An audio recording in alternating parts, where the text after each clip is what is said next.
Welcome back to another edition of my weekly rotation. I'm going to start off by talking about the samples that I wore in the last 7 days, and then I'll talk about the perfume that I chose to wear every day for the last 7 days. Some interesting revelations, I guess, about that, and then I'll show you the other perfumes that I put through my rotation. I had a little bit of a leather week last week, and this includes one new perfume sample that I've put into my rotation, but I'll talk about the others first.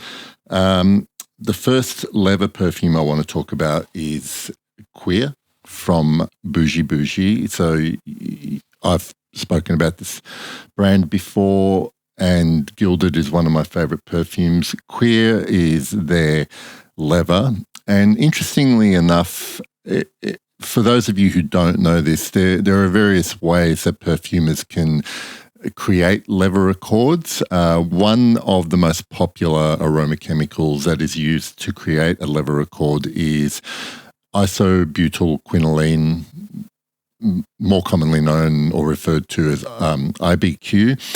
And this aroma chemical, especially when it's overdosed in a perfume formula, causes me problems. I find it very harsh when it's overdosed.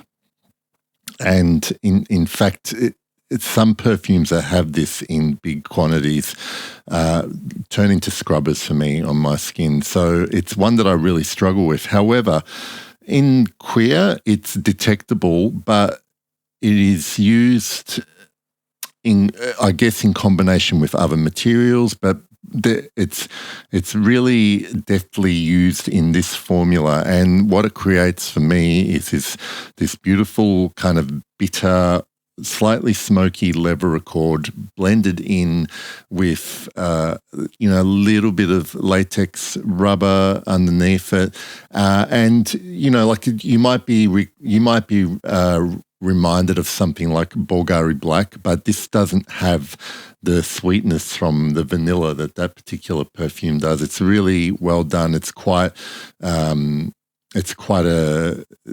I guess, dark and subversive kind of leather. It's a little bit naughty in my opinion, but that's Queer from Boujee Bougies. The other leather perfume that I wore this week is called English Shoe Factory, and this is from a brand called Affronte et Evocateur.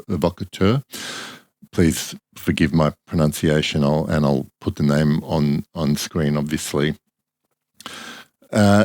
English Shoe Factory. So I don't know about the English part of it, but this really does smell like walking into a leather shoe, a shoe factory that predominantly makes leather shoes.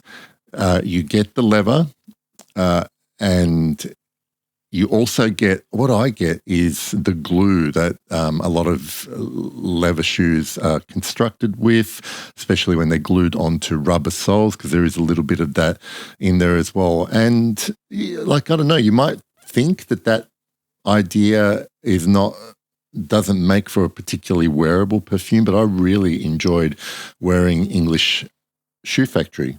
The other perfume that I wore, which was also a leather, is one, it's a sample I got from a recent purchase. So the retailer I bought the perfume from threw in a couple of samples. This one is from Galan, and it's Cure Intense. And look, it's not a groundbreaking leather, but it's a really, really well-made leather. It's kind of very smooth, polished leather. There is a touch of smokiness beneath it all as well. It's quite an unctuous leather, and it's again a beautiful.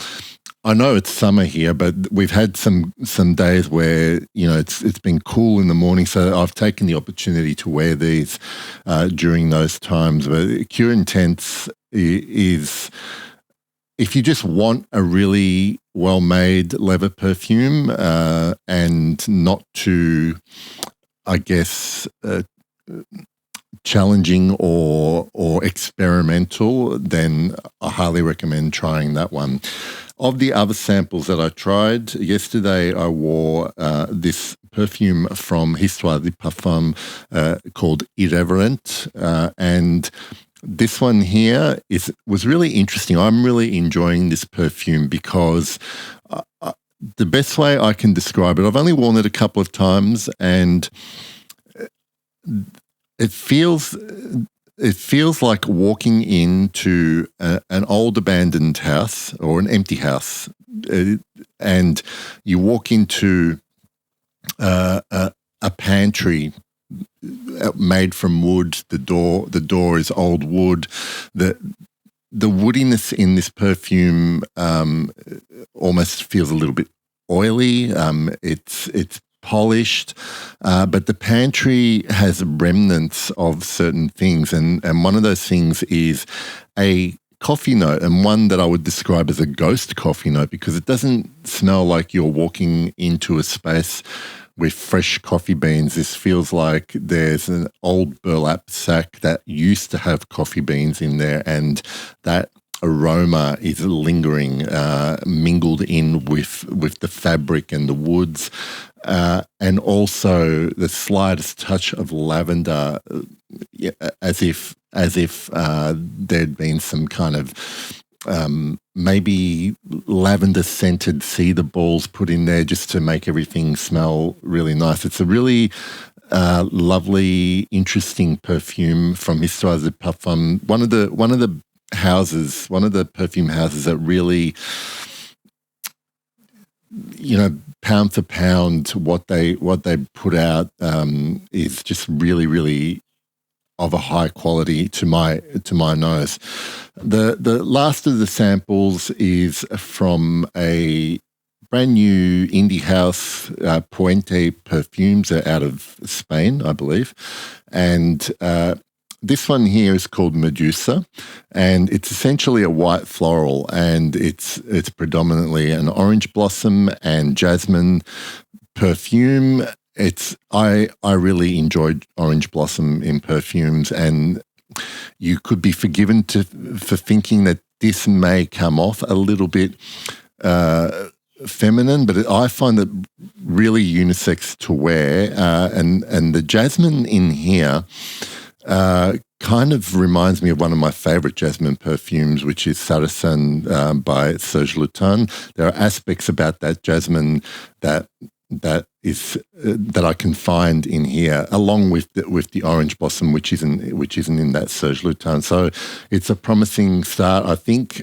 From what I've smelled of the other perfumes in this line, the perfumer Eliam Puente has quite a bit of talent with using white florals. Now, the perfume that I chose to wear all week last week was from Parfum d'Empire. This is Azimor Les Oranges.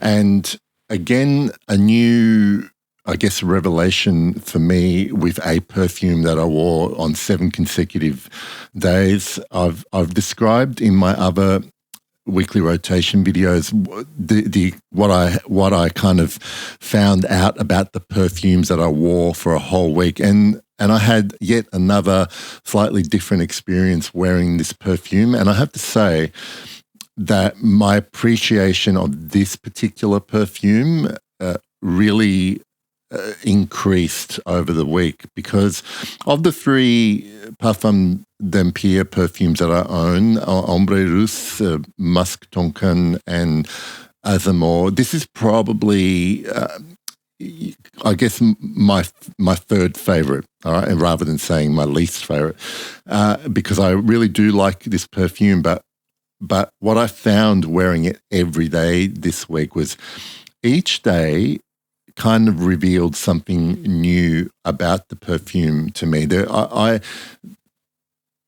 I guess every day I smelled a different aspect, not anything that I had not smelled before, but I noticed that with each day, different facets came out of this perfume. It's a lot more complex than just calling it an orange perfume. There's a great photorealistic orange orchard note with earthy oak moss in the base. It's a citrus chypre in style, but I love the fact that on one day I would get the juice of the oranges, on another day I would get the twiggy green branches of the orange tree. Other days it was like lots of oak moss in the base. So I found that wearing this every day for a week really increased my appreciation of this as a really well-made perfume.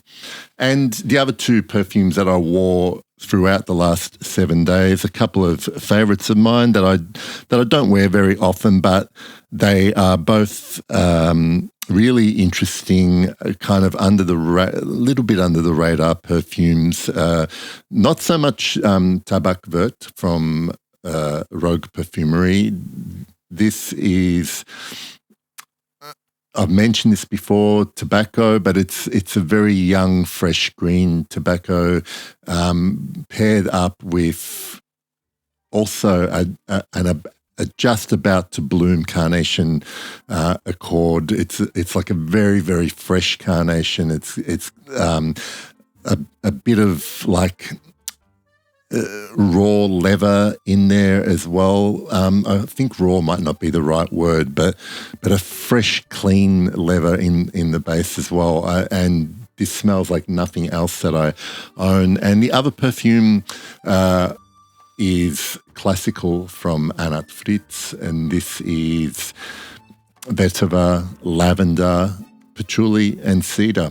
And you get all of those notes / accords in this perfume. One of my, and I say this every time I mention this perfume, it's one of my favorite vetiver notes as well as lavender notes, and it's just really well done. Very, very refined, almost minimalistic perfume, but you can still be minimal and interesting at the same time, especially when you have the balance right between the different tones and flavors that you're working with. So I really, really love Classical, one of my best blind buys ever.